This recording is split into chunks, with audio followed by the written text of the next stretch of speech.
amigos? ¿Cómo están? Aquí en un podcast más, en un podcast de Cambia tu Historia. Estamos este día dándole gracias a Dios por todo lo que nos ha dado, por las fuerzas que nos da para seguir adelante, por darle gracias a todo lo que nos ha brindado, el esfuerzo que nos hace empujarnos con ese esfuerzo para seguir adelante.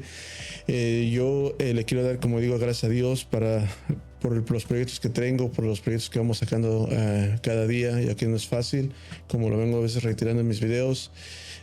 Son muchos proyectos, muchas metas, pero es poco a poco, ¿no? Así se hacen las cosas grandes. No lo hago como para hacerme rico, simplemente como para ayudar a la gente, para hacer conciencia de que todos tenemos una historia y todos la podemos cambiar. Todos, es una historia, es personal. No nos quedemos en el qué pasará, sino hay que echarle ganas para llegar algún día a nuestras metas, que son nuestros sueños, tener una visión, ¿no? Para cumplir un sueño. El día de hoy quisiera presentarles a una invitada especial que tiene una buena historia en la cual me gustaría escucharla, porque la otra vez nos quedamos escuchando un pedacito de su historia y nos quedamos con la inquietud de queremos saber más. Entonces ahora la tengo como invitada a María Merlo. Hola María, ¿cómo estás? Hola, ¿qué tal? Muchas gracias por la invitación. ¿Cómo has hecho? ¿Cómo te va a ir el día de hoy? ¿Qué has hecho? Todo bien, con algunas consultas, trabajando. Cuéntanos, ¿de dónde eres? Yo soy originaria de la Ciudad de México. ¿De qué parte? Del sur de la del Valle. De la del Valle, ok, del Valle. Entonces también, como te había comentado anteriormente, también soy de la Ciudad de México, no es que de otra zona, pero sí conocí un poco de toda la ciudad, no toda, porque pienso que la ciudad es muy grande, pero me da gusto de tener aquí una paisana aquí, que es muy raro, no sé por qué, como los mexicanos, les he invitado otra vez a los podcasts y como que no sé, les cuesta venir, como que les cuesta hablar, y eso es lo que me frustra, porque digo, todos tienen una historia, ustedes también tienen una historia, tenemos algo que contar. Entonces quisiera que más mexicanos también, igual de todas nacionalidades, ¿no? Igual se sentaran aquí para que los conociéramos un poquito más a los paisanos. Hablando ese día, cuéntanos un poquito más de ti, quién eres, de dónde vienes, qué es lo que has hecho en la Ciudad de México. ¿Cómo eras en la Ciudad de México? ¿Cómo te fue de pequeña? De pequeña, bueno, soy de la generación de los 80s. 80. Grandes momentos, ¿verdad? Y bueno, tuve una niñez difícil. Vengo de un hogar de violencia doméstica y desde los 10 años empecé a desarrollar trastorno obsesivo compulsivo, que prácticamente eran pensamientos negativos que yo no podía controlar. ¿Todo venías a raíz de los problemas que tuvías en casa? Eso era lo que yo pensaba, que era 100% simplemente un problema de una niñez difícil, combinado con no la mejor alimentación. Tomaba muchísima Coca-Cola, era algo muy común en la Ciudad de México en esos días, y muchos productos con altos niveles de azúcar y carbohidratos, como toda la gama de los productos Marinela, que son muy comunes en la Ciudad de México y en todo México, ¿verdad? Sí, eso en México antes era como que la coca y el gansito, ¿no? Que prácticamente esa era yo. La coca y el gansito, o los pingüinos. Los pingüinos, sí. Los pingüinos. ¿Y congelado o no? No me gustaban así. El que me gustaba congelado era el bubulubu. Bubulubu, ok. Entonces si eres 80 era igual, sí. También igual, lo mismo. Y tu infancia la dices que fue muy dura, entonces por esos problemas que venían de familiares, ¿te marcaron en la vida mucho? ¿Cómo los recuerdas? Sí, fueron difíciles. Sin embargo, aún así recuerdo mi niñez con cariño, todo lo que viví con mi familia, mis abuelos. Tuve unos abuelos excelentes que realmente me ayudaron con mi niñez, y bueno, también muchas amistades que me ayudaron. Pero tenía aún así este problema del trastorno obsesivo compulsivo que me hacía la vida difícil. Y de hecho, desde los 10 años empecé a ir con psiquiatras, tomando antidepresivos a esa edad, y por un tiempo me ayudaban, pero después volví a caer en lo mismo. Fíjate que hago mucha empatía contigo porque yo también pasé por eso, por la violencia doméstica. Entonces son momentos que uno no quisiera recordar, pero simplemente a veces pasan. A veces inconscientemente nuestros padres no saben lo que están haciendo y no saben cómo nos están marcando y no saben qué tanto daño nos están haciendo. Y me da gusto que no te haya hecho tanto daño como a otros les ha hecho daño, porque a otras gente les ha hecho mucho daño. Y pues ahora sí que me da un gusto que pues hayas sobresalido de eso. Cuando ibas a los psiquiatras, ellos ¿qué te recomendaban? ¿Qué es lo que te decían? ¿De qué venía el problema? Bueno, prácticamente, de hecho ya cuando era mayor, un poco más grande, ya casi entrando a la universidad, me dieron un libro donde explicaba lo que era el trastorno obsesivo compulsivo y me puse a llorar porque prácticamente decía que mi vida iba a ser, que no iba a tener buenas relaciones con nadie, que no me iba a casar, que iba a tener problemas en el trabajo y de hecho, bueno, ya estaba saliendo con Hugo, mi esposo, y le dije, oye, pues, no sé si quieras seguir conmigo porque este libro dice que no me va a ir muy bien. Y no te va a ir muy bien conmigo. y prácticamente me dijeron que iba a estar dependiente de medicamentos toda mi vida.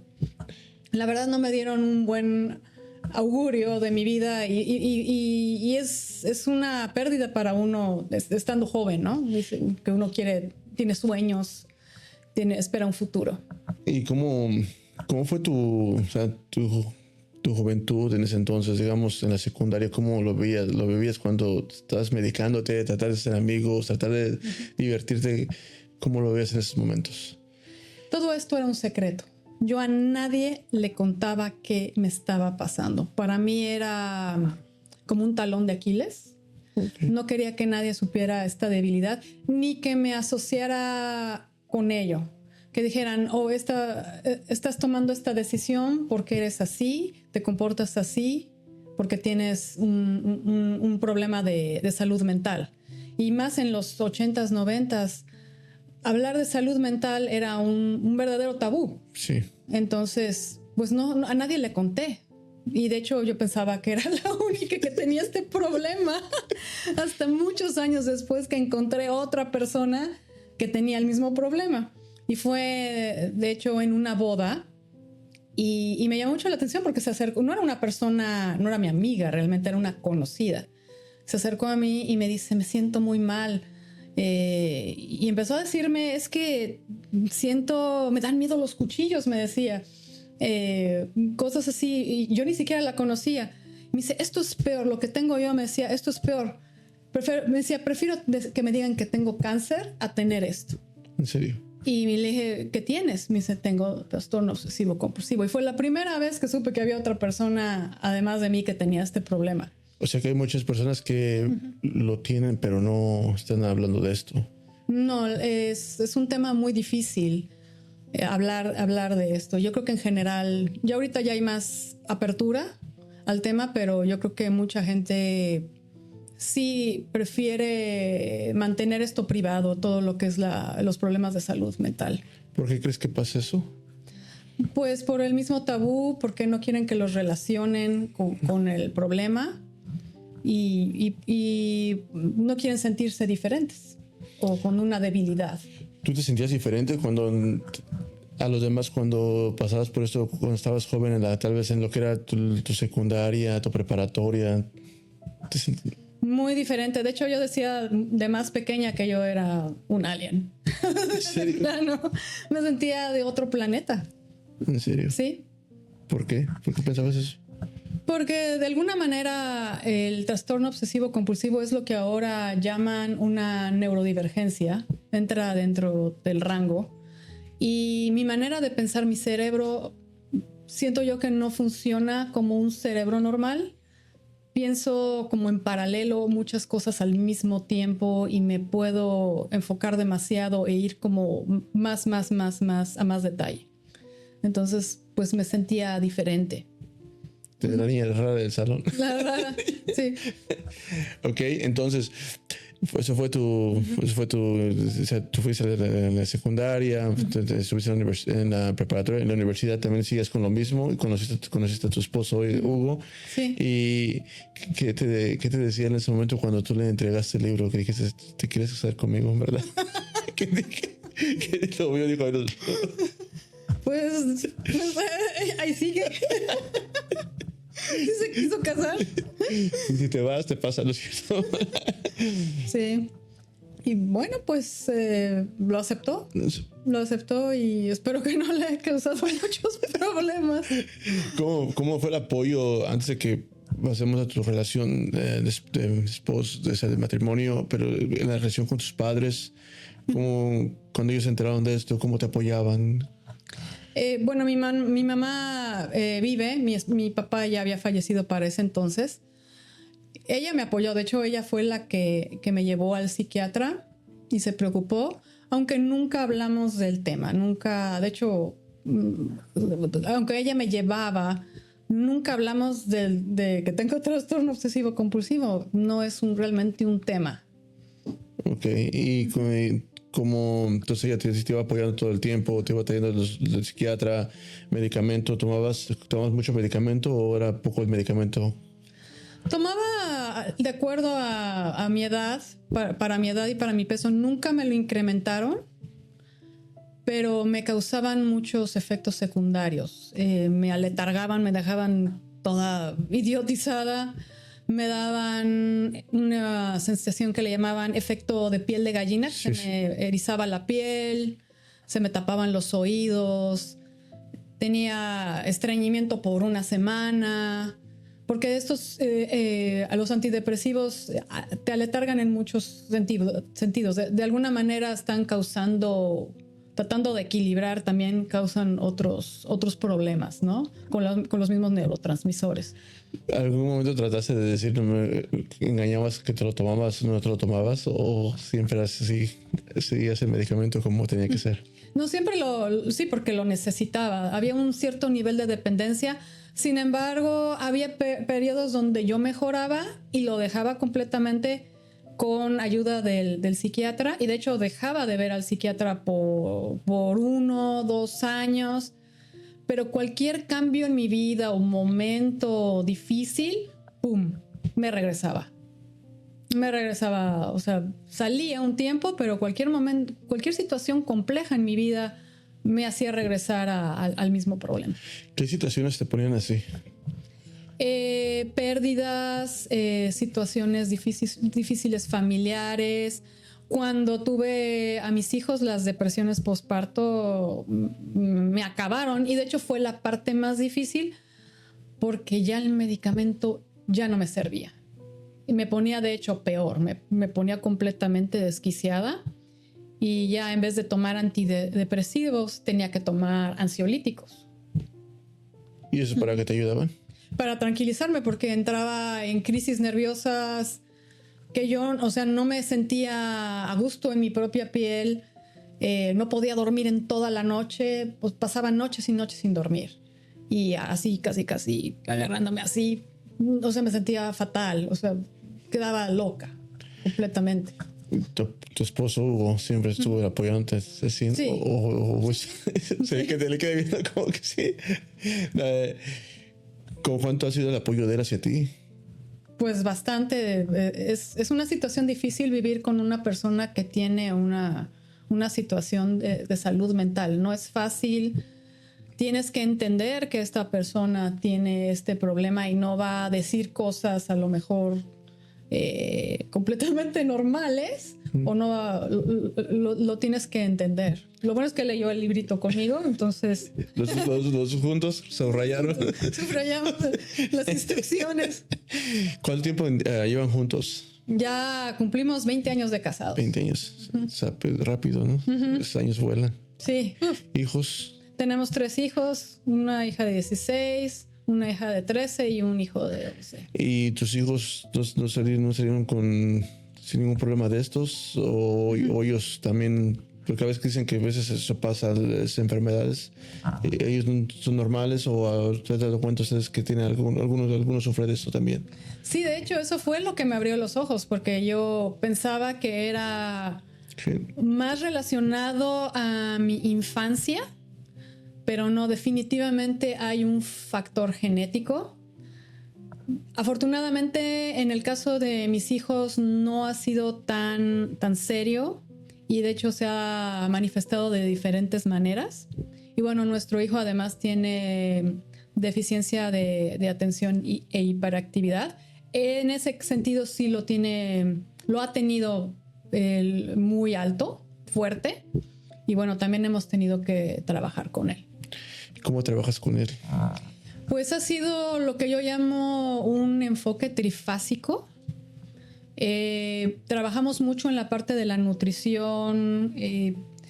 Dentro de lo que aprendí, bueno, es parte de mi historia, ¿no? Cuando ya estudié medicina funcional, trabajé con diferentes personas donde me decían, quítale el gluten, quítale los lácteos, haz esto, lo otro, estos suplementos, y sí ayudó algo, pero lo que más le ayudó fue realmente la parte emocional. Entonces hay una parte biológica, hay una parte emocional, y a veces hay una parte también espiritual. Okay. Porque nadie que tiene un problema de salud mental quiere tener el problema. No están a gusto ellos mismos, ¿no? Y realmente a él lo que más le ha servido es la parte mental, emocional, y hemos tenido que aprender a educarlo de diferente manera, porque a veces traemos ciertas estructuras de cómo educar a los niños, especialmente nosotros que venimos de la cultura latina, que para este tipo de niños no embona tan bien. Sí, ¿no? Sí va a ser como diferente, ¿no? En ese tema de cómo él se siente diferente también, porque es un tema donde tú no estás tampoco preparado para esto. Entonces, a veces no es como que los niños vengan con su menú, ¿no? Que es así es el niño, se tiene que aplicar así, así. Con todos los niños son diferentes y uno tiene que ir aplicando, a tratar de ser padre con cada uno de los hijos, ¿no? Y más cuando te das cuenta que tu hijo también está creciendo con un problema así, ¿no? Sí. Y ya esto, teniendo esos conocimientos que te estás teniendo, porque estábamos hablando, o sea, de carrera eras, me he dicho que ingeniera, ¿no? Mecánica. Estudié ingeniería electromecánica. Entonces, empezaste a trabajar en esto, hiciste el trabajo, pero nos contabas en el otro podcast que habías aprendido, ahora aprendes sobre la comida, en el cual que te das cuenta que la comida es la que nos estaba haciendo un poquito daño y te estaba haciendo más especialista en este tema, ¿correcto? Sí. Y fue algo que salió de la nada. Yo nunca esperé meterme en cosas de nutrición. Era la persona que peor comía. Tomaba pura azúcar y Coca-Cola. Pero salió de la nada. Y de hecho no fue buscándolo o buscando una alternativa para mí, para el trastorno obsesivo compulsivo. Simplemente quería bajar de peso.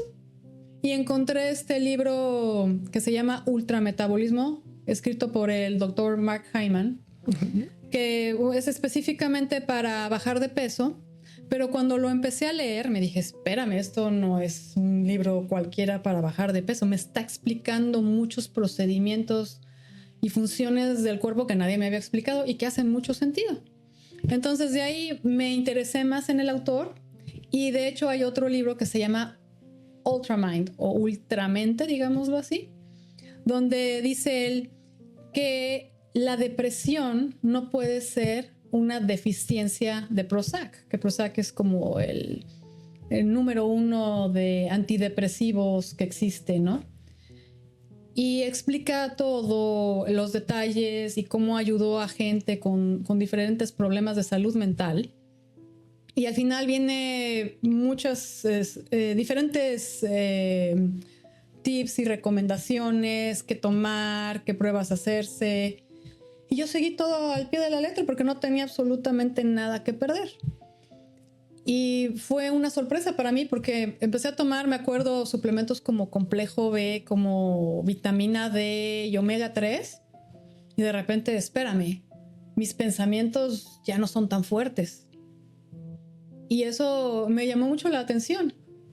Y entonces me empecé a interesar cada vez más y empecé a leer diferentes autores hasta que tuve la oportunidad por una empresa que se llama Food Matters, que me proporcionaron una beca parcial para entrar como health coach en la escuela de nutrición de Institute of Integrative Nutrition. Y ahí empecé. Y ya después de ahí encontré muchos años después una escuela de medicina funcional y decidí especializarme y certificarme como alguien que practica la medicina funcional. ¿Ya así empecé? ¿Cuánto tiempo llevas ya así? Ya llevo así 4 años. 4 años. Sí. ¿Y se te ha ayudado mucho? Sí, me ha ayudado mucho y bueno, cada vez me sorprendo más. No solamente conmigo, con mi familia, sino con todas las personas que han venido conmigo y veo resultados. En 6 semanas, 80% de sus síntomas desaparecen, se reducen. Y cada vez me sorprendo más de lo que observo. Es distintas historias con diferentes situaciones. El doctor se llama Franz Suárez, es puertorriqueño, también habla mucho de la nutrición, ¿no? Sobre el tema de cuidarse de la alimentación para cuestionar problemas que uno tiene, ¿no? Y tiene mucho sentido eso, o sea, uno es lo que come, ¿no? Uh-huh. Y uno, o sea, entonces lo que le estoy escuchando a él, leí un libro también de él y aprendí un poquito de él porque, o sea, lo que tiene sentido lo que me estás diciendo, o sea, ahorita por ejemplo que empecé un reto, mucha gente sabe, el 75 Hard, tienes que seguir una dieta. Uh-huh. Y esa dieta, nomás siguiendo la dieta, creo que me ha ayudado más que haciendo el ejercicio que hago. Entonces te das cuenta que entonces la alimentación sí tiene mucho poder en uno. Totalmente, 80% yo creo que es la nutrición y el 20% es el ejercicio, el movimiento.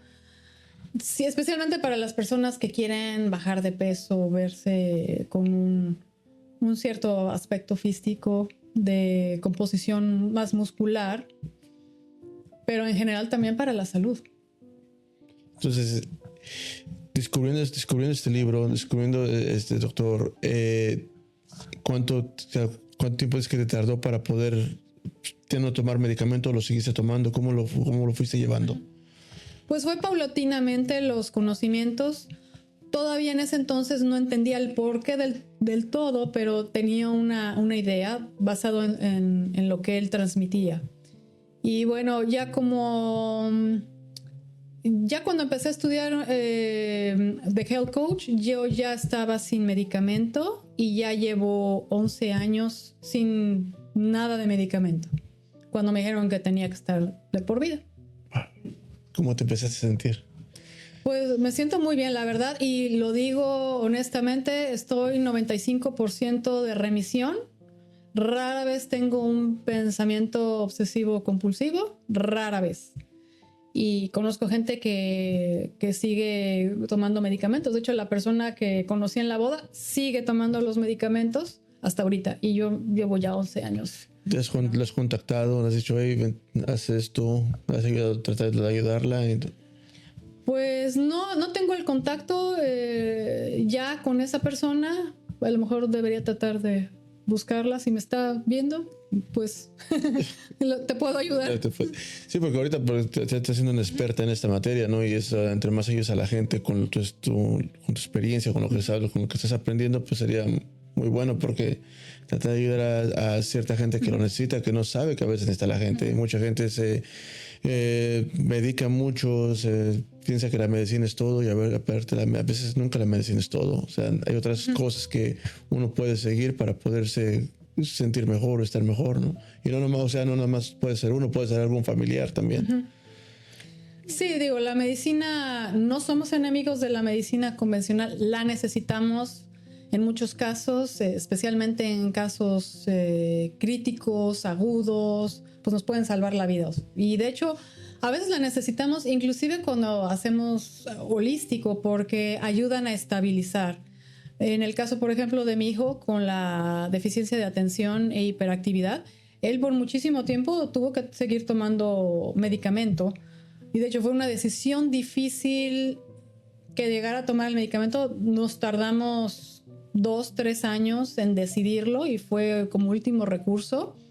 Pero fue lo mejor que pudimos hacer porque lo estabilizamos y ya no todo mundo se estaba quejando de él. Entonces a veces sí es necesario, pero la medicina convencional se basa más en síntomas y cómo solucionar esos síntomas con medicamentos.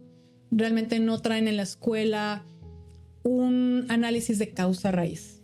Y no es culpa de la escuela, es la manera en la que se trabaja. Y bueno, algún día esperamos que se les empiece a enseñar a los doctores más de medicina funcional. Ya empieza a haber por lo menos una iniciativa de la parte de nutrición, que ya se empiece a enseñar más materias de nutrición en medicina. ¿Crees que la nutrición venga porque hay más resources, ¿no? Como que hay más gente que está compartiendo su información, casos que son reales de cierta gente y lo están compartiendo? O sea, las redes sociales, por ejemplo, son muy, muy potentes, muy fuertes, y que la gente dice, ¿sabes qué? Esto me curó, esto me ayudó. Y eso es lo que a veces está pasando, que mucha gente le está teniendo más confianza a ciertas cosas, ¿no? A ciertos, natural, la alimentación, o hacer otros tipos de remedios para hacerlo más natural, ¿no? Sí, definitivamente hay una parte de las redes sociales que ha impulsado. La gente tiene una fuerza en cambiar. Lo hemos visto en muchos productos que ya dicen orgánico, sin parabenos. Ahora todos los chetos, Doritos sacaron una versión que le llaman la Naked, que ya no tiene colorantes. O sea, ya hay una presión social que de hecho ya se está reflejando en una presión política. Sí, como en México, ¿no? Que ya vienen con el letrero grandote, ¿no? Que es, sí, pero eso tiene sello. ¿Por qué no lo sacaron cuando estábamos chicos? Nada más que llegas y todos los productos tienen sellos. Sí, no, es que todo es malo. O sea, yo pienso como, o sea, todo es malo, pero todo con exceso es más malo, ¿no? O sea, depende de cómo tú lo consumas. Y eso es lo que... ahorita, por ejemplo, en las redes sociales, o sea, uno tiene impacto y tú haces algo por las redes sociales como para ayudar a la gente, compartir tu conocimiento, o qué estás tratando de hacer. Sí, he estado... Por mucho tiempo lo estuve haciendo en inglés. Ahora voy a empezar a trabajar más para la comunidad hispana.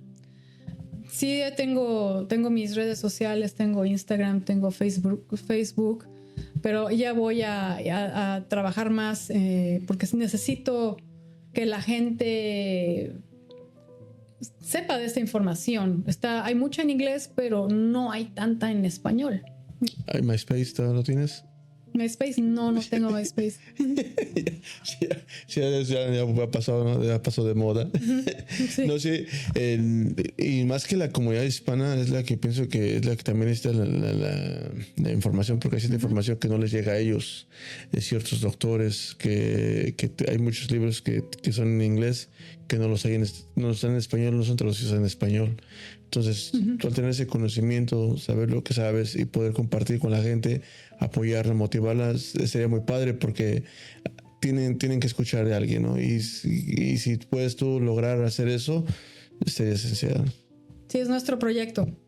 Nuestro proyecto para la otra mitad del 2026. Es todo. Y ¿qué es lo que ves más común? ¿Eso lo ves más común en los hispanos o lo ves más común en alguna otra nacionalidad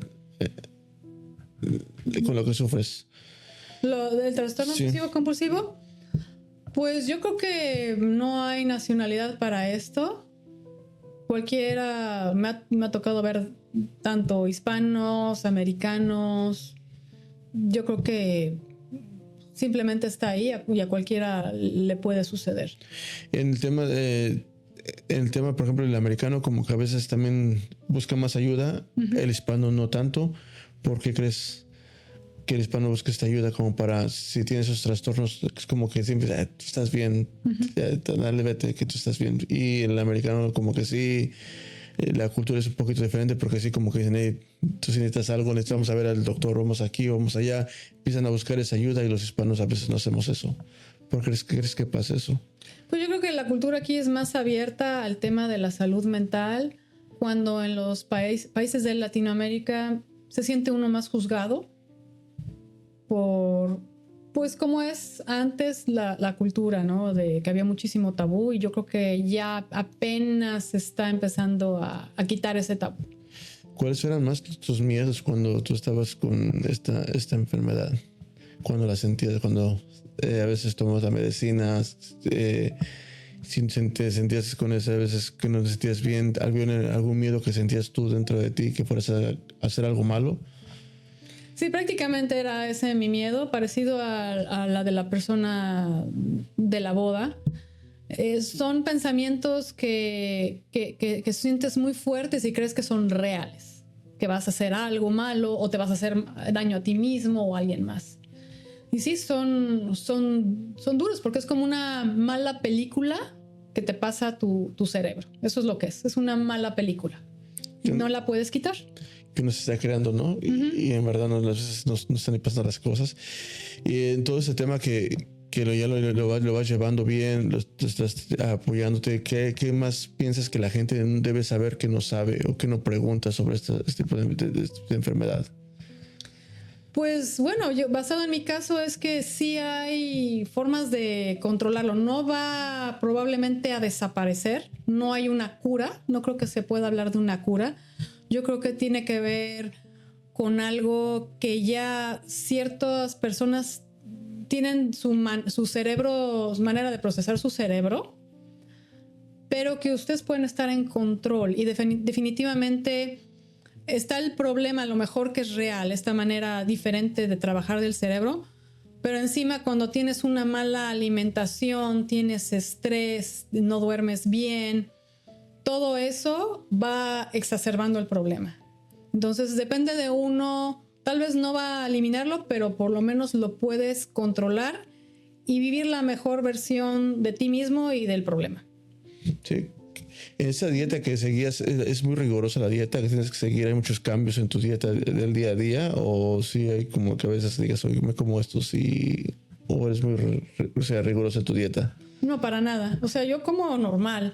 Mucho tiempo sí estuve sin gluten y sin lácteos, pero al día de hoy como de todo. Más que nada, sí trato. Yo creo que aquí uno de las situaciones es el azúcar. Definitivamente las azúcares y los carbohidratos simples, y no nada más por hablar de trastorno obsesivo compulsivo, sino por todos los problemas que ya sabemos que el azúcar en general impacta. Pero definitivamente no quieres tener un cerebro dulce. Y entonces, pues no hago, o sea, sí como dulces, como pasteles, voy a la Starbucks, pero no lo hago todos los días. Lo hago tal vez una vez a la semana, una vez al mes, y entre semana, pues no nada más se trata de lo malo que comes, sino también introducir lo bueno que debes de comer, como buenas grasas, aguacate, aceite de olivo, omega 3, salmón, vegetales de todos los colores y proteína. Necesitas también proteína, diferentes tipos de proteínas. Yo creo que aquí lo más importante es la variedad. Okay. No casarse comiendo siempre lo mismo. La variedad, porque el cuerpo necesita diferentes nutrientes. Entonces realmente no tengo ninguna dieta para mí. Simplemente trato de controlar, a lo mejor no como gluten todos los días, en general tratamos de mantener la casa sin gluten, y más que nada porque el gluten, especialmente en América, es muy inflamatorio. Sí. De hecho, muchas de las personas que vienen conmigo dicen, no puedo comer gluten aquí, pero puedo comer gluten en Europa. Entonces... ¿Es diferente? Diferente, sí. Son diferentes variantes de gluten. Le llaman aquí el híbrido enano rojo, y allá es diferente el gluten, y se ha notado mucho esa diferencia de los tipos de gluten. Trigo. Ahorita que estoy con la dieta, todos los días casi lo que me como casi lo mismo. Entonces, ¿me dices que es malo comer todos los días lo mismo? Pues no diría que malo, hay gente que sí lo hace. Yo soy de la idea de cambiar rotar las diferentes proteínas, los diferentes vegetales, simplemente porque cada alimento tiene diferentes nutrientes, entonces estás abarcando toda la gama. Como coach, ¿qué tipo de gente te llega a ti y qué más te pide ayuda? Normalmente tengo más 80% mujeres, 20% hombres. La mayoría vienen, muchos inicialmente a bajar de peso, pero encontramos normalmente muchos problemas de tipo hormonal, tiroides, hormonas sexuales, adrenales principalmente. Mucha gente, mujeres con síntomas de la perimenopausia, menopausia, que tienen bochornos, que tienen sudoraciones, cambios de estado de ánimo. Son las principales personas a las que ayudamos. ¿Y ayudas cualquier tipo de trastorno? O sea, hay cosas que dices tú, aquí no le toco. Sí, cosas muy complejas prefiero no tocarlas y soy honesta si les digo si les puedo ayudar o no. Trato de no meterme con personas que están con un cáncer activo porque hay muchas contraindicaciones. Es otro diferente protocolo lo que ellos necesitan. Trato de no trabajar. Prefiero gente que ya hayan pasado por el cáncer, que ya esté después de pasar por quimioterapia y ese tipo de cosas. Y cualquier cosa que yo diga, pues va más allá de mi conocimiento, honestamente lo digo. Y bueno, siempre digo que mi práctica no se queda en mi práctica. Si siento yo que otro tipo de práctica, ya sea mediante medicina convencional, incluso quiroprácticos, acupunturistas, terapeutas, funcionan mejor para esta persona, pues con gusto los refiero a estas personas. Fíjate que ahorita hablando del tema de cáncer, ahorita el cáncer ya se empieza a ver como una gripa, ¿no? Ya donde quiera, cualquiera lo tiene. Y estaba escuchando el que te digo, Frank Suárez, el que es este doctor también, habla mucho, pero también dice que tiene que ver mucho con la alimentación y mucha gente se ha curado con la alimentación. O sea, ¿es cierto? En parte sí, pero la verdad es que el cáncer es demasiado complejo. Definitivamente la alimentación puede ayudar bastante y los hábitos, tener buena oxigenación, reducir las azúcares, porque de hecho se habla mucho, ¿no? De que el cáncer se alimenta de azúcares que son más anaeróbicos, entonces la oxigenación es importante. Sin embargo, puede haber cosas que no sabes que están contaminadas, como simplemente algo que a mí yo no sabía. Por ejemplo, las casas. Tú sabes que ahora cuando compras una casa nueva, haces una inspección, y una de las inspecciones que nosotros hasta hace un par de años sabíamos era la del radón, que le llaman el asesino silencioso. Te puede causar cáncer, no huele nada. Entonces, si tú no haces esa prueba, puedes estar viviendo con alto radón y tener cáncer, ¿no? O vivir cerca de una fuente de alto voltaje. También se ha visto radiación, o simplemente las tuberías son viejas con plomo. Hay muchas cosas, demasiados factores, desgraciadamente, y muchas de las cosas que no podemos controlar. Pero definitivamente yo digo que, bueno, si tienes una buena alimentación, haces ejercicio, le quitas boletitos a la rifa, en pocas palabras. Fíjate que cuando nosotros fuimos a comprar una casa, la encontramos muy, muy barata. Entonces, ¿pero por qué está barata? Y empezamos a hacer un poquito más la investigación y estaba una torre de teléfono. Y entonces ahí dijimos, ok, por eso es que está barata la casa. Porque nadie la quería comprar por toda la radiación que está tirando, y mucha gente no sabe cuánta radiación hay alrededor, ¿cierto? Y que también te está haciendo daño. y a veces no tenemos tener cuidado donde compramos nuestras casas, qué es lo que hay dentro de la casa, las inspecciones, a quién consigues como inspector, o sea, si el inspector que estás consiguiendo para comprar una casa en verdad sabe, tiene las licencias para saber hacer una buena inspección y si en verdad tiene la experiencia, porque a veces son cosas que tú dices que son cosas que están escondidas.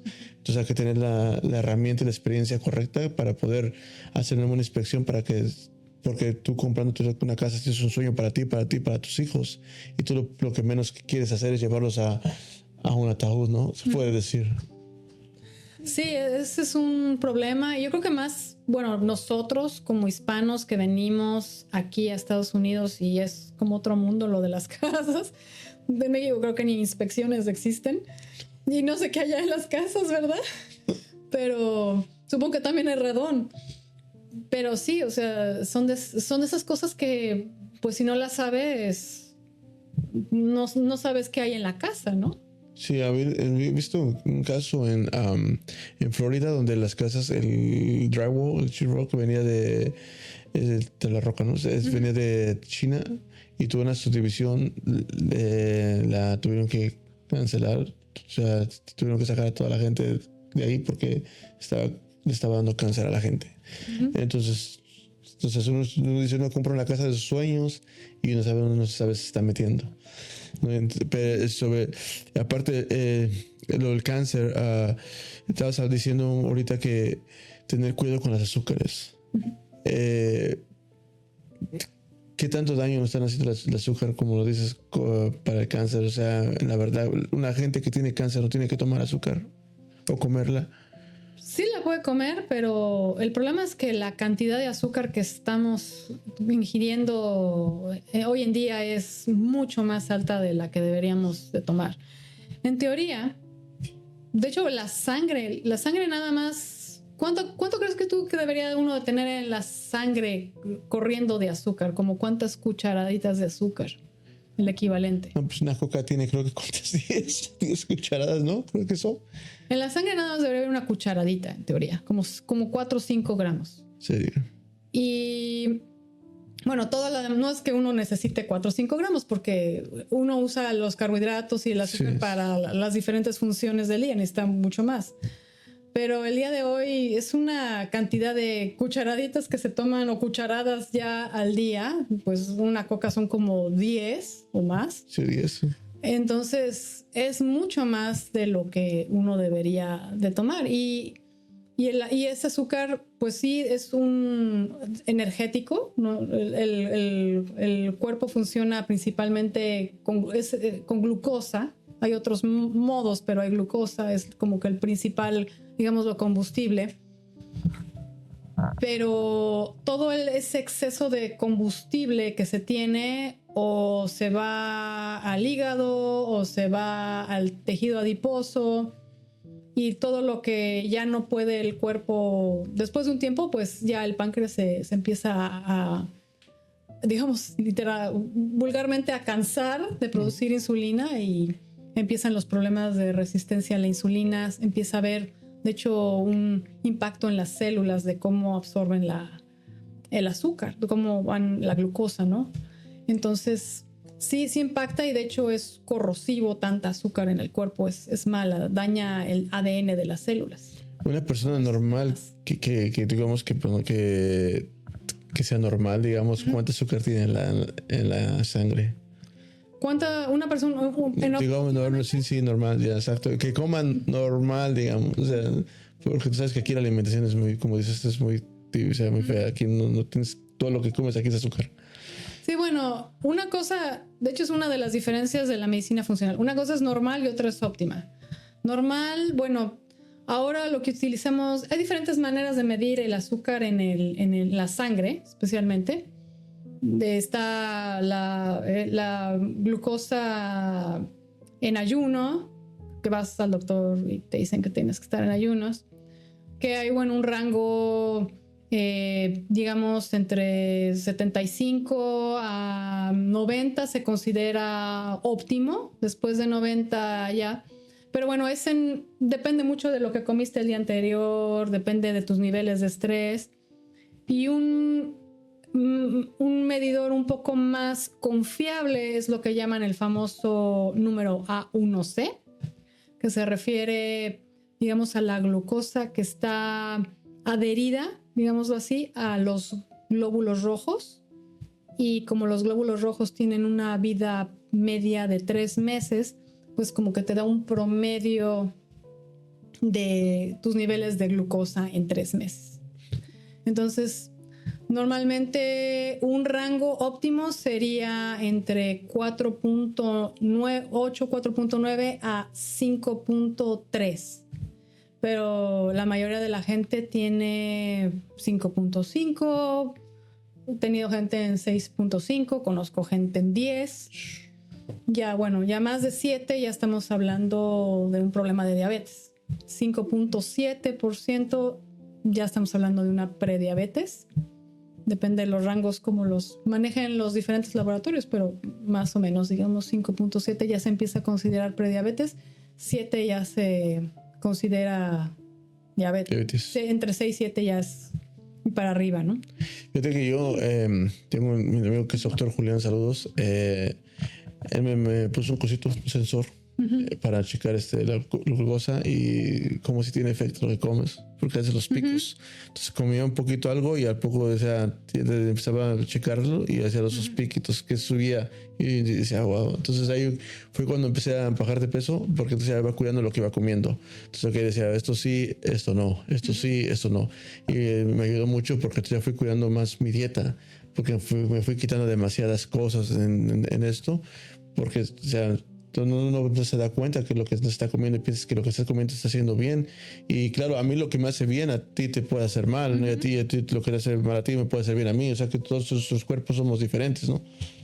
Totalmente. De hecho, uno de los mitos, que digo yo que es un mito, es creer que solamente se puede subir la glucosa comiendo. También el estrés. Tú puedes no comer nada. De hecho, un ayuno intermitente te puede subir la glucosa sin haber comido nada, porque también hay una relación muy cercana al estrés, al cortisol, que es la hormona, digamos, principal del estrés.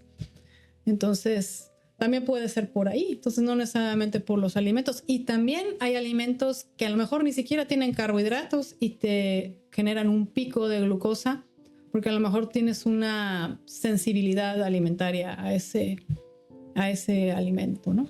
¿Tú recomiendas el fasting? ¿Fasting? Yo creo que el mejor fasting para mí es en mujeres especialmente. Las mujeres no somos tan buenas para el fasting. Nos genera estrés a la mayoría. Digo, habrá unas que van a decir que les va súper bien. Pero yo recomiendo que un fasting normal, tranquilo, 14 horas. ¿Qué significa? Bueno, si hoy cenas a las 6 de la tarde, mañana desayunas a las 8. No es tan difícil de llevar. Pero los fastings muy prolongados pueden ser contraproducentes. Pueden generar exactamente el efecto contrario, generar picos de glucosa, generar estrés, ansiedad, ataques de pánico muchas veces, porque ya puede ser demasiado... Estás generando mucho esfuerzo en tu cuerpo y tiene consecuencias que no quieres, no es lo que quieres, no vale la pena y de hecho no vas a bajar de peso cuando hay estrés, no bajas de peso. Fíjate que yo ese fasting está como de 48 horas, porque lo que uno escucha a veces, ¿no? Que dicen, haz fasting, que todo va a estar bien, que entre más hagas, va a ser, que hay mucha gente que se prepara su cuerpo, que porque van empezando 48 horas, luego se van a crear 76 y así hasta que mucha gente ha visto que es supuestamente una semana. Entonces no es recomendable hacerlo. Pues no, en la mayoría de las personas habrá algunos casos que sí es conveniente, pero ¿para qué? ¿Para qué quieres tanto fasting? Digo, la idea del fasting es ayuda al cuerpo a entrar a lo que se llama autofagia, que es cuando, digamos, se hace una limpieza de las células. El cuerpo, se dicen que se autocome, ¿no? Sí. Digamos que es parte de la idea.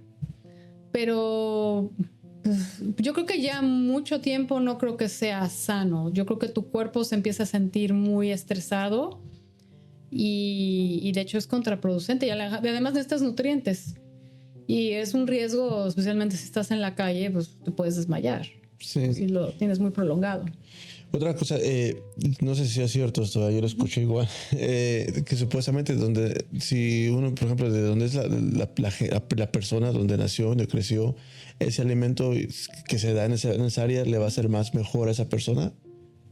Sí, hay muchas.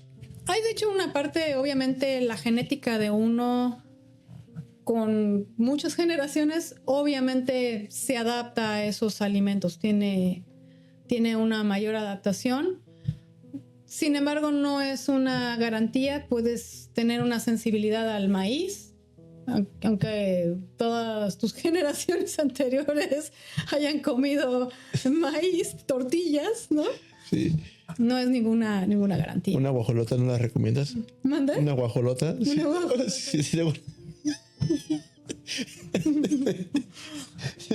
es como le llaman los que no sepan, la torta de tamal.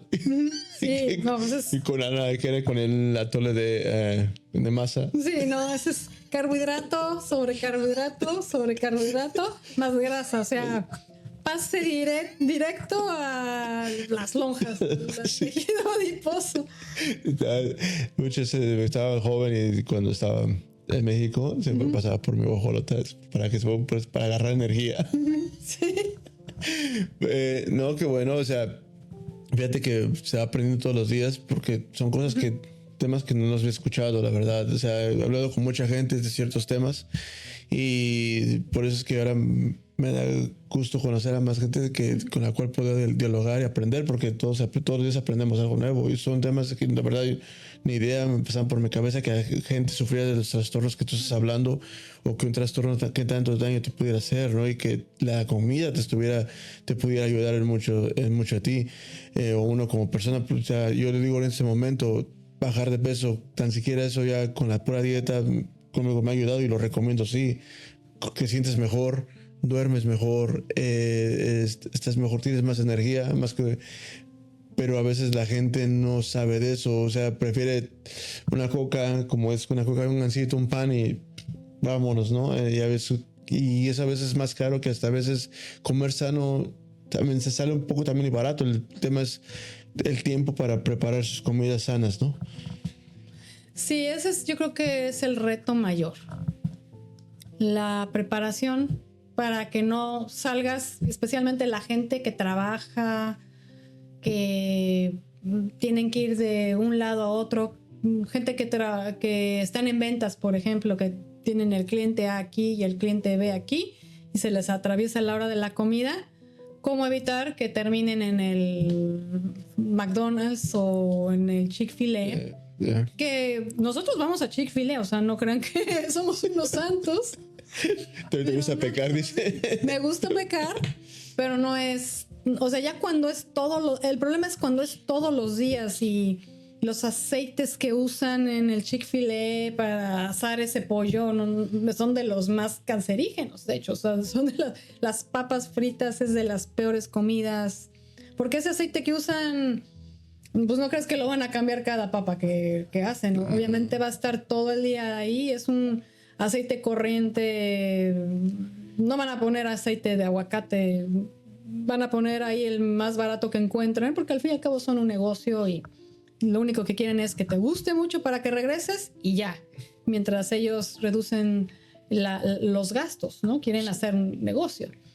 Entonces, ahí sí es el reto mayor, prepararse y es la clave. Y es difícil iniciar este hábito de, ok, tengo que ir de la junta A a la B, ¿qué voy a comer? Y pues hay opciones, tu topercito con tu ensalada. Ahora venden estos nuevos como mason jars, que le llaman como contenedores de vidrio. Que ahora ya son especiales para las ensaladas, que hasta se levantan y de un lado le pones el aderezo, hasta un sándwich casero con aguacate y Y mejor pan, no compren ahí el blanco, No, sí. uno artesano con un jamón de pavo y queso, no sé, algo, hasta eso es mejor. Y te tardas a veces menos que estar en la fila del Chick-fil-A, que a veces estás ahí Tanto tiempo. Fíjate que... ahora. No, tiene razón, porque por ejemplo yo lo veo en el McDonald's. O sea, McDonald's nos van a fundir, ¿verdad? Pero, digamos, una hamburguesa, no sé cuánto vale, porque tiene mucho que no compro ahí, ¿verdad? Creo que está como en $12. $12, digamos, refresco, hamburguesas y papas por $12, dices que me estoy comiendo. Y es donde la gente dice, no pone atención en eso, ¿no? Y eso es donde yo cuando empecé a comer eso diferente, porque antes era mucho McDonald's, Burger King, Taco Bell, o sea, era todo el tiempo. Y me di cuenta cómo preparaban las cosas y cómo hacían aquí. Empecé a probar otras hamburguesas y decía, pero ¿qué estoy comiendo, verdad? Entonces, sí, o sea, lo que digo a mucha gente es, si es barato, no es bueno. Pues ya ni barato es. O sea, ese de barato, yo diría, porque mira, yo a veces hasta busco, ¿no? Nosotros somos 5, entonces 5, multiplica 5 por 12 combos de McDonald's, pues ya no es tan barato, ¿no? Y la verdad, si tú vas al súper, puedes conseguir realmente opciones de $2 por comida por persona. Realmente si tú lo haces. Ya un pedazo de carne y una ensalada, y... Sí. Pero después la gente lo que no quiere es perder el tiempo. No, y lo más difícil yo creo que es pensar que cocinar y cómo. Y ¿no? ¿Quién va a lavar los trastes? Bueno, pero bueno, puedes hacerlo poco a poco. Es más, si no quieres lavar trastes, pues empieza con los de cartón. Con los platos de cartón o el sándwich, envuélvelo en servilleta. O sea, no tienes que ir del paso al set de McDonald's a la ensalada de la noche a la mañana. Porque eso es lo que la gente renuncia, ¿no? Dice, no, pues no puedo. Y terminan en lo mismo. Pero puedes hacer pasos intermedios que te ayuden, aunque no sean los mejores, los ideales, pero hasta la lata de verduras pues, pudiera ser mejor que McDonald's, ¿no? Vamos a quitar un mito aquí, a ver, contigo. ¿Los tacos son malos? No creo que los tacos sean malos. Porque la gente dice, no, ¿qué tacos? Yo tampoco pienso que los tacos sean malos. Pienso la cantidad de tortillas que a veces comas, ¿no? Sí, bueno, el problema es que le ponen la copia. Le ponen doble tortilla. El problema también, bueno, desgraciadamente es de dónde sale la tortilla. El maíz, hay mucho que es genéticamente modificado y está muy difícil que no encuentres de otra opción, especialmente aquí. Y el aceite es, yo creo que uno de los problemas. El aceite que se usa para hacer los tacos no es el mejor. Y bueno, también las carnes. Algunas carnes son muy grasosas, ¿no? La de pastor obviamente es muy grasosa. Las carnitas que a mí me encantan son carnes muy grasosas, desgraciadamente. Pero pues nosotros comemos tacos cada 15 días, ¿no? O sea, como dices, no son los tacos, es el exceso. Sí, y lo malo es que ese es el día a día de la gente en México que come, pues es la misma, es la conveniencia y ahí sí es más barato, ahí sí más barato que el McDonald's. Los tacos de la esquina o la señora de las quesadillas. Qué rico. No digas, las gorditas, a mí me encantan las gorditas. Sí. No, sí. La señora de las gorditas, la de los tamales. Y es comida muy buena, barata y conveniente. Desgraciadamente, por eso también hay una epidemia de sobrepeso, problemas cardiovasculares y de cáncer en México, ¿no? Por eso dicen que entre más gorditas está la que hace las gorditas, están más ricas las gorditas. Sí. Le mete buena la cosa. Sí. Y ahí es más difícil. Aquí como que ayuda un poco que no tienes nada de eso tan cerca, ni tan fácil, ni tan bueno. Ayuda es más fácil mantener una dieta aquí que en México, que tienes eso por todos lados. No, claro, ya. Por ejemplo, aquí también si quieres, en verdad, hay accesibilidad a ciertas cosas. Por ejemplo, lo que le estamos diciendo, o sea, preparar tus alimentos porque no es difícil. Hay mucha gente que ahorita ya está vendiendo alimentos preparados, que también puedes ir a comprar tus paquetes según lo que tú busques. Tengo unos amigos aquí que tienen son dos amigos que tienen diferentes lugares, un restaurante en su gimnasio, otro que venden smoothies y también los alimentos, que depende de cuál sea tu dieta, qué es lo que tú quieras, tu goal en lo que quieras hacer. Ellos te venden el alimento como tiene que ir, ¿no? Y nada más para llegar microwave y vámonos.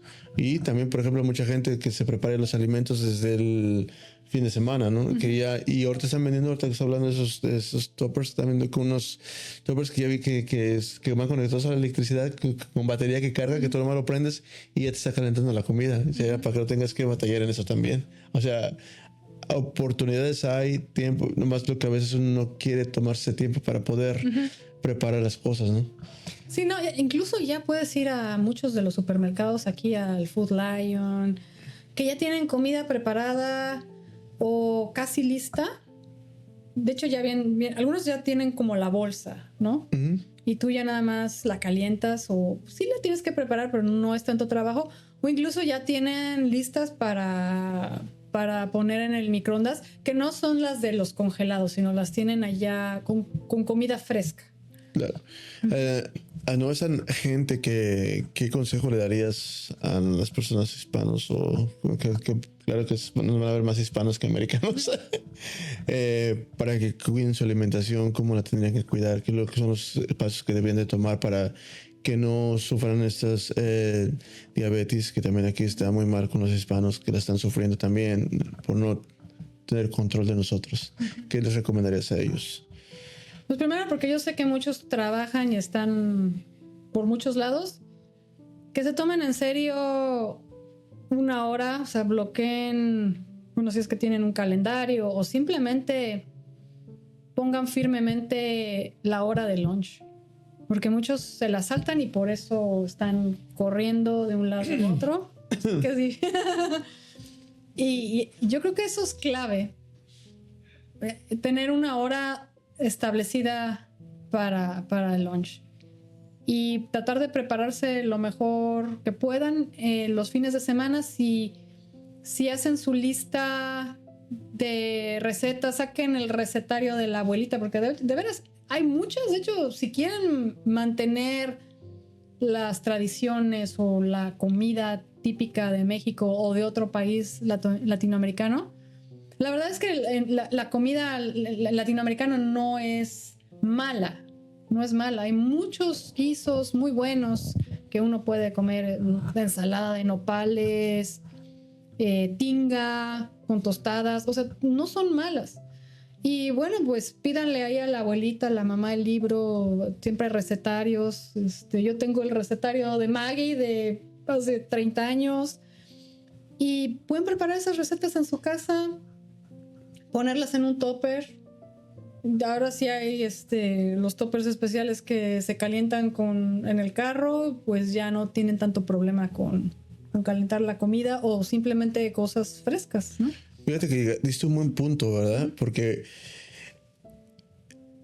esas generaciones que vienen, que son nuevas que vienen y se les está olvidando cocinar. O sea, no quieren cocinar porque todo está más accesible. Y se están olvidando las tradiciones. Ya dicen que en unos años ya las posadas no van a ser igual, las navidades no van a ser igual. ¿Por qué? Porque ya están olvidando todo esto. Y ya no va a haber mujeres que hagan tamales. ¿Tú crees que eso esté bien, o crees que la mujer o el hombre también, para no meternos como en el contemplo del feminismo, siempre crees que debemos de adoptar esto, ¿no? Para que no se olviden nuestras raíces, porque tenemos más que en México, también tenemos una cultura y más gastronómica genial, que es una de las mejores en el mundo, que no tenemos que dejar eso a un lado, ¿no? Tenemos que tratar de seguir seguir con esas raíces y seguir enseñándole a nuestros hijos y pasar esas recetas a los demás, ¿no? Sí, yo creo que, como dices tú, la gastronomía es excelente.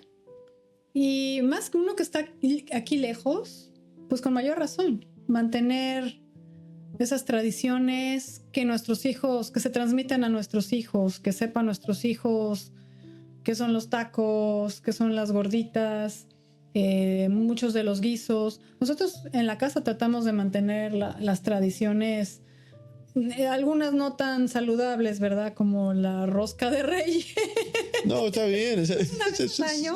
El pan de muerto. Sí. Y ellos conocen todo eso, les encanta la comida mexicana. Y hay muchos guisos que sí son saludables. Se puede dejar uno los guisos no tan saludables para de vez en cuando, los antojitos y las diferentes tradiciones que tenemos. Y entre semana, pues otros guisos que sí están bien, que son fáciles de preparar y que realmente tienen nutrientes. No sé, mole con pipián, o sea, la pepita tiene nutrientes. Salta en zinc, por ejemplo, y uno lo puede preparar de tal manera, a lo mejor sin tanta grasa o con otro tipo de aceite que sea más nutritivo. Claro, no, es lo que tendríamos que hacer, pero muchos no hacemos eso. Pero, o sea, fíjate que lo que estás diciendo, o sea, no es que se están perdiendo las costumbres, o sea, nuestros hijos piensan que retomen eso, o sea, retomen eso, que sigan adelante. Y no es aparte lo que coman, como les dices, el exceso que están comiendo. Pero una rosca de reyes es cada año. Es una Navidad, es cada año hacen los tamales, o sea, yo no pienso que yo haces tamales todos los años, o haces tamales. He hecho tamal un par de veces. Necesito mejorar mi técnica. He tratado de hacer tamales más nutritivos sin manteca. No saben igual. No, la grasa es la rica. La manteca es la buena. No saben igual. Nosotros aquí con el que está atrás de cámaras, que fuimos a hacer tamales una vez y nos los regresaron todos, ¿no? ¿Por qué no quedaron buenos? Se me dio levaduras, nos faltó sal. Sí, no, se requiere cierta experiencia. Ay, mi mamá es una de las que mejores para hacer tamales. Y gracias a ella le pasó la receta a mi hermana y también mi hermana es una de las mejores siempre recomendadas. Por eso la familia siempre como que, hey, tía, tamales. ¿Qué va que? Sí. Traigan tus tamales. Sí, ¿no? Bueno, se nos está yendo el tiempo. Fíjate que me la pasé muy chévere platicando contigo, aprendiendo de todos esos trastornos y de la alimentación, que son muchos temas que no conocemos y que hay que seguir conociendo para que la gente sepa, porque nos falta cultura en ese aspecto, de entender más esos temas de que los hacemos a un lado y si queremos llegar a viejos y sanos tenemos que hacer caso de todo esto. ¿Qué consejo le darías a todos, más que ahorita a la juventud, un consejo directo, y después a la gente que ya pasó el cuarto piso? Pues a la gente, a la juventud, que de veras se cuiden desde ahorita. Yo sé que se sienten poderosos, invencibles. Hay mucha presión social con las amistades. Te invitan que a Taco Bell, que a hacer esto. Y bueno, sí, la presión social, especialmente en la juventud, es difícil. Pero sí, desgraciadamente hay que luchar un poquito contracorriente. De vez en cuando está bien, tengan su vida social, salgan con sus amigos, pero no lo tomen de al diario. Realmente preocúpense desde jóvenes en comer sano, porque desgraciadamente hay epidemias de todo. Y sí, desgraciadamente no puedo culpar 100% a la comida, pero hay químicos, hay cosas en la comida, especialmente en la comida de afuera, que no sabemos qué tiene, no sabemos qué tiene, y mucha gente se está enfermando con enfermedades autoinmunes. Cada vez hay gente con enfermedad celíaca, con Crohn's, con cáncer. No digo que sea que nos deba de dar miedo comer afuera, pero yo creo que sí hay que limitarlo. Yo creo que es importante tener control, un poco de control en lo que uno come. Y cuando digo control me refiero a saber de dónde vienen los ingredientes y cómo se están preparando. Y es difícil cuando es joven, porque pues alguien joven no quiere cocinar. Pero sí, desde jóvenes que empiecen a ver opciones tal vez sencillas, prácticas, que usen el Instagram y el TikTok para cosas productivas, que les pueda ayudar ya cuando estén más grandes, que estén independientes, pues les puede servir. Sí, fíjate que ahorita los jóvenes están habiendo un cambio también en ellos porque también están tomando menos alcohol. Sí. Entonces se ve que se están cuidando. Y eso es bueno también, pero también como dices tú, no nada más también cuidar lo que están tomando, sino que lo que están comiendo. O sea, que es importante. Y para la gente adulta de los 40, 50, como qué es lo que tienen que decir, qué es lo que no. Pues yo diría a la gente ya de los 40 para adelante que nunca es tarde para tomar el control de su salud. Y si no lograron invertir cuando eran un poco más jóvenes, porque pues todo este conocimiento que hay no lo había cuando nosotros éramos jóvenes, ¿no? Sí es tiempo todavía para invertir en su salud. Salgan a caminar todos los días. No utilicen la vejez o la edad como una excusa de que todo lo que tienen o los problemas que tienen es por la edad. Yo creo que en muchas cosas sí hay áreas de oportunidad en las que podemos trabajar. No se compren una casa de un solo piso pensando que no van a poder subir las escaleras después. O sea, realmente hay gente que tiene 90 años y que puede subir escaleras. No hagan eso, no se limiten ustedes mismos y decir es que voy a estar peor mañana. Siempre positivamente pensando que vamos a tener una buena vejez con movimiento, pero lo tienen que hacer ahorita. El movimiento se tiene que hacer, es una inversión. Dicen que es mejor ser el más viejo del gimnasio que el más joven del panteón, ¿no? Del panteón o del asilo, ¿no? Sí, del panteón. No, fíjate que hago videos de repente. Con el reto que estoy haciendo un video todos los días de todo lo que voy viendo, mi día, hablando un poquito de mi reto y que ya lo terminé, cómo fue el día que aprendí ese día. Y apenas un poquito que estaba hablando de un video en el cual estuve en un asilo hace como 2 semanas. Y ver a toda esa gente en un asilo es doloroso. O sea, en verdad me dio mucho, no puedo decir que lástima, porque es una palabra que no me gusta usar, pero me dio dolor porque hay mucha gente que está ya anciana, grande, quejándose, nadie les ayuda, no se pueden mover, hay cosas en la cama, o los que apenas andan ahí, andan como si anduvieran sin alma. ¿Entiendes? Sí, andan andando, o sea, no están. Entonces yo creo que la gente deja de vivir, ellos mismos, a lo mejor entonces dejar de vivir, de hacer cosas, ya ellos mismos se van muriendo. Entonces yo lo que he aprendido poco a poco, porque estoy yendo al gimnasio, me metí un poquito, yo ahorita me había metido como a año y algo, pero ahorita llevo ese reto que llevo esos 75 días que ya se voy a día 72, que son todos los días, y conozco mucha gente, he conocido mucha gente grande en el gimnasio, y hablo con ellos mucho. ¿Por qué te mueves? Mírame cómo estás, qué es lo que haces. Y ellos me dicen, Luis, estoy así porque yo siempre vengo haciendo ejercicio todo el tiempo. Yo sí tomo de vez en cuando, sí como esto de vez en cuando, pero siempre trato de cuidarme, trato de estar bien. El gimnasio no me falta, porque yo no quiero morir así, ¿me entiendes? No quiero morir en una silla de ruedas, o no quiero estar tirado en una cama. Entonces me dice, hay un señor que se llama Bob.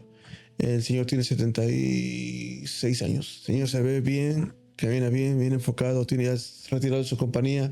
El hijo él nada más va como supervisar, pero su hijo le está llevando a la compañía, y esa persona, Bob, hablo con él y me dice, Luis, yo soy mi Ferrari, no mi Lamborghini, perdón. Yo soy mi Lamborghini.